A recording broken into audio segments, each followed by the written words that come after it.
fait une dépression là-bas. Il a bien failli y rester. Il ne mangeait plus. Il a perdu plus de 3 kilos en 15 jours. Les éducateurs le nourrissaient avec du sucre et ils ne voulaient pas l'emmener à l'hôpital. Ma famille a pu avoir des visites au bout de 3 semaines. On était constamment surveillés par les éducateurs, même pour passer des appels.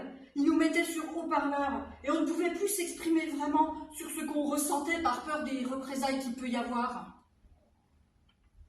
Dans ce foyer, des enfants fuguaient tout le temps. Il y avait souvent les gendarmes pour faire des rondes. Un jour, moi aussi, j'ai décidé de fuguer pour retrouver ma maison qui me manquait terriblement. Je suis partie en courant jusqu'au grillage et je me suis débrouillée pour prendre le bus et le métro. Les gendarmes me cherchaient, moi j'avais peur qu'on me reprenne comme une prisonnière. J'ai dû faire la manche pour manger. J'ai réussi à me débrouiller seule à 12 ans. Et comme quoi, un placement peut changer une vie. On doit se débrouiller seul et prendre sur nous pour pouvoir survivre dans ce cauchemar. Ce n'est que le début de mon histoire. Il faudrait un livre entier pour tout décrire en détail.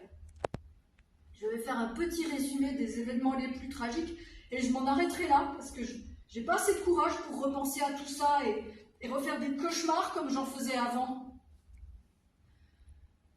J'ai vu des enfants se prendre des claques par la directrice adjointe. J'ai vu ma meilleure amie se faire étouffer par cette même personne. Elle est tombée en dépression et envoyée en hôpital psy en lui faisant penser qu'elle était folle. J'ai moi-même été violentée et traînée par les pieds par terre sous la pluie à 1h du matin.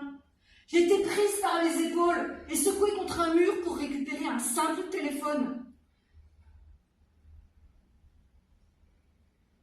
Les foyers sont différents les uns des autres et il faut vraiment beaucoup de chance pour pouvoir atterrir dans un foyer où on peut se sentir bien. Petite phrase pour les enfants placés en ce moment. La vie est une épreuve. Tu as le droit de craquer. Mais ne laisse jamais tomber.